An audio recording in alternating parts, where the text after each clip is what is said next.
Hello दोस्तों।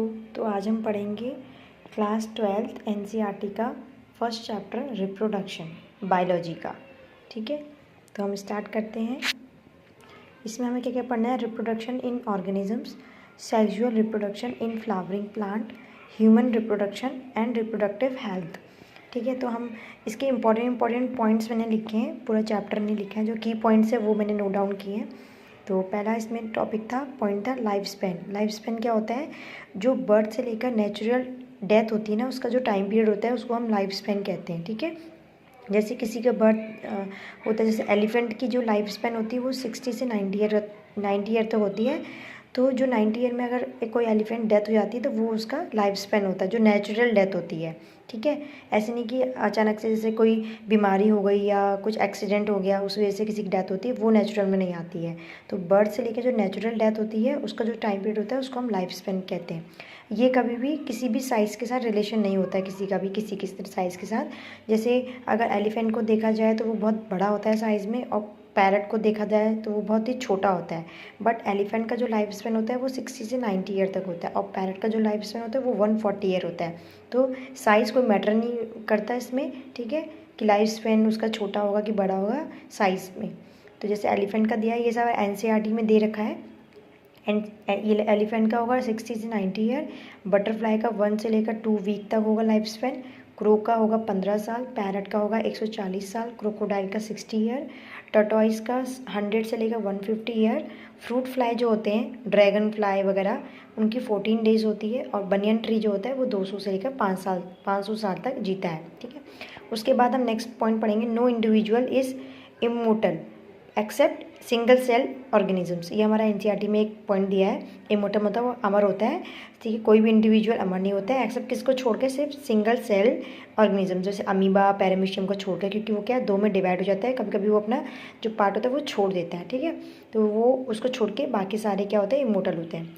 Reproduction क्या होता है? रिप्रोडक्शन होता है, it is a biological process in which an organisms give rise to young ones offsprings similar to itself. मतलब रिप्रोडक्शन क्या होता है? ये बायोलॉजिकल प्रोसेस है जो कि ऑर्गेनिजम्स अपने जैसे जो भी प्रोजेनी को, अपने जैसे यंग वंस को, ऑफस्प्रिंग्स को जो रिप्रोड्यूस करते हैं अपने जैसे, उसको हम रिप्रोडक्शन कहते हैं। ठीक है, अपने जैसे यंग वंस को रिप्रोड्यूस करना ही रिप्रोडक्शन कहलाता है। तो ये 2 टाइप के होते हैं, सेक्सुअल रिप्रोडक्शन और एसेक्सुअल रिप्रोडक्शन।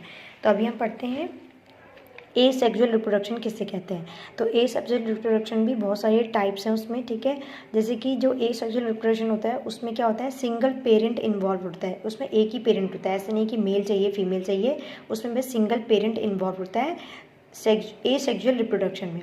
प्रोड्यूस क्लोन, ये क्या करते हैं? क्लोन को प्रोड्यूस करते हैं। क्लोन मतलब क्या होता है? जेनेटिकली मॉर्फोलॉजिकल जो सिमिलर ऑर्गेनिजम्स होते हैं ना, वो बिल्कुल क्लोन होते हैं। जैसे ये अगर जैसे एक कागज़ है, मैंने कागज़ को अगर बीच में से फाड़ दूंगी तो एक पार्ट ये हो जाएगा, एक पार्ट ये हो जाएगा, बिल्कुल एक जैसा आइडेंटिकल कॉपी है उसकी, है ना। तो बिल्कुल जो सेम क्लोन होता है, सेम होता है, आइडेंटिकल होता है, तो वो क्या होता है? क्लोन कहते हैं। तो एक सेक्सुअल रिप्रोडक्शन में एक पेरेंट होता है, तो जाहिर सी बात है कि अगर एक पेरेंट होगा तो उसी के सारे जितने भी जेनेटिक मटेरियल हैं, जीन्स हैं, डीएनए है, जो भी है वो उसके बच्चे में आएगा, है ना। तो एक ही पेरेंट का आएगा, इसलिए वो उसी की तरह पूरा सिमिलर आइडेंटिकल दिखेगा, है ना, उसी के, क्योंकि जेनेटिक मटेरियल सारा ट्रांसफ़र हुआ है, क्योंकि सिंगल पेरेंट होता है एक सेक्सुअल रिप्रोडक्शन में, इसलिए वो क्लोन को रिप्रोड्यूस करता है। उसके बाद इसके टाइप्स होते हैं बाइनरी फिजन। बाइनरी फिजन कहते हैं 2 पार्ट में जो डिवाइड होता है, सिमिलर जैसे बिल्कुल डिवाइडेड होता है ना, इक्वल पार्ट्स में जो डिवाइड होता है उसको कहते हैं बाइनरी फिजन। जैसे अमीबा में होता है, पैरामीशियम में होता है ना, ये 2 पार्ट में, ये 2 डॉटर सेल्स में होता है। माइटोटिक डिवीजन होता है इसमें। माइटोटिक डिवीजन बहुत ही सिंपल डिवीजन होता है, इसमें कुछ नहीं होता है, सिर्फ वो न्यूक्लियस जो होता है बीच में से डिवाइड हो जाता है और 2 अलग अलग पार्ट में डिवाइड हो जाते हैं, ये इसको कहते हैं माइटोटिक डिवीजन। ठीक है, बडिंग में होता है। बडिंग क्या होता है? जैसे हाइड्रा इसका इक्वल में होता है, जो इक्वल बर्ड होते हैं ना वो इक्वल पार्ट में डिवाइड होता है, उसमें होता है हाइड्रा में। और अनइक्वल जो होती है बडिंग होती है वो होती है यीस्ट में। हाइड्रा जैसे ऐसे होता है ना, ये जैसे ऐसे हो जाता है। ठीक है, अभी मैं ऐसे ही बना देती हूँ।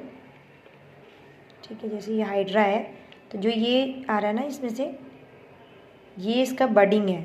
ठीक है, तो यहाँ से ये बर्ड है ना, ये अलग अलग यहाँ से ये रिप्रोड्यूस करता है। ठीक है, तो हाइड्रा ऐसे पैरामिश उसमें भी होता है, बडिंग होता है, यीस्ट में होता है, ठीक है। पैरामीशियम में तो बाइनरी फिजन होता है, यीस्ट में भी होता है, लेकिन ये अनइक्वल होता है। इसमें तो इक्वल होता है, ठीक है, इसमें अनइक्वल होता है। फिर होता है एसेक्सुअल स्पोर्स में भी होता है, ठीक है, जैसे कि एल्गी और कुछ फंगाई होते हैं, उसमें भी स्पोर्स के थ्रू होता है। कॉनिडिया होता है, पेनिसिलियम में होता है, और जैम्यूल्स जो होते हैं प्रेजेंट होते हैं स्पॉन्जेस में, ठीक है। ये सारे एक सेक्सुअल रिप्रोडक्शन के टाइप्स हैं। उसके बाद वेजिटेटिव रिप्रोडक्शन किसे कहते हैं, वो एक सेक्सुअल रिप्रोडक्शन होता है, लेकिन it is used for plants. ये प्लांट्स के लिए, ये जो टर्म है, ये जो वर्ड है, ये प्लांट्स के लिए यूज़ होता है, वेजिटेटिव रिप्रोडक्शन। जैसे कि आपको ये पॉइंट्स याद करने या एनसीईआरटी में दिए गए हैं।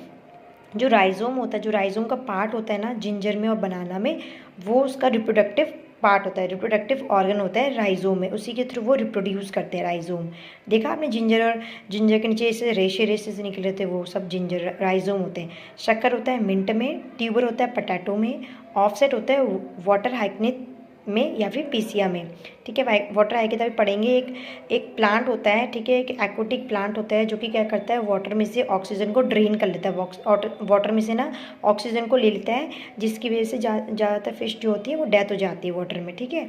और ये टेरर ऑफ बंगाल भी कहते हैं इससे, ठीक है। बहुत ही ज़्यादा खतरनाक प्लांट होता है ये जो स्टैंडिंग वाटर होता है ना उसी में ग्रो करता है, ठीक है, ऑफसेट की हेल्प से।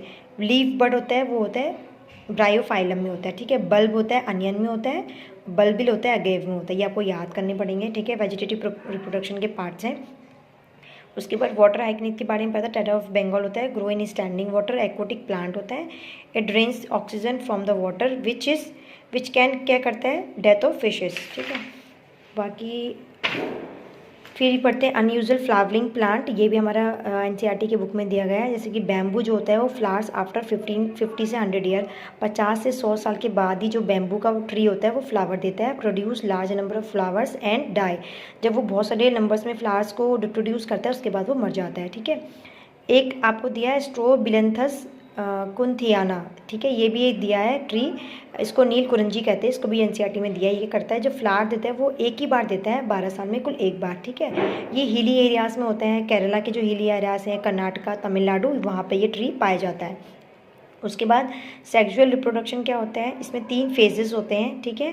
एक होता है जुविनल फेज, जिसको कहते हैं वेजिटेटिव फेज, जैसे कि नाबालिग कहते हैं ना आप, जुविनल जो कि नाबालिग वाली एज होती है, जैसे कि 1 से लेकर 12-13 साल तक वो आपकी एज होती है, वो जुविनल फेज में आती है। जुविनल कहते हैं एनिमल्स को, जो एनिमल्स ह्यूमन बींग्स होती है, और वेजिटेटिव होता है जो प्लांट्स के लिए यूज़ करते हैं। रिप्रोडक्टिव फेज होता है, प्यूबर्टी की एज होती है, जैसे कि हमारी 13 से लेकर 18 के बीच में जो होती है ये प्यूबर्टी की एज होती है, मतलब 20, 22, 25 तक।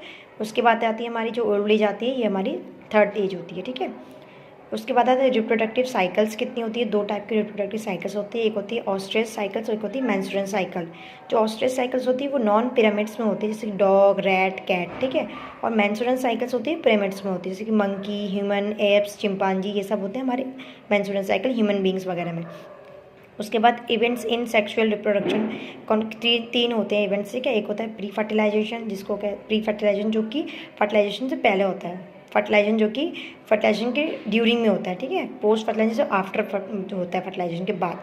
तो प्री में क्या होता है, गैमेटोजेनेसिस होता है, गैमेट ट्रांसफर होता है। गैमेटोजेनेसिस क्या होता है, फॉर्मेशन ऑफ गैमेट्स, ठीक है, जिसमें कि होमोगैमेट्स और हेट्रोगैमेट्स। होमोगैमेट जैसे कि एल्गी वगैरह में होती है, सिमिलर होते हैं, ठीक है। हेट्रो मतलब होता है डिफरेंट होता है, ये ह्यूमन बींग्स में होते हैं, जैसे कि मेल का अलग गैमेट होता है, फीमेल का अलग होता है ना, स्पर्म एंड ओवा अलग अलग होता है, एग अलग अलग होता है, तो ये गैमेट्स अलग अलग होते हैं, इसलिए हेट्रोगैमेट्स होते हैं।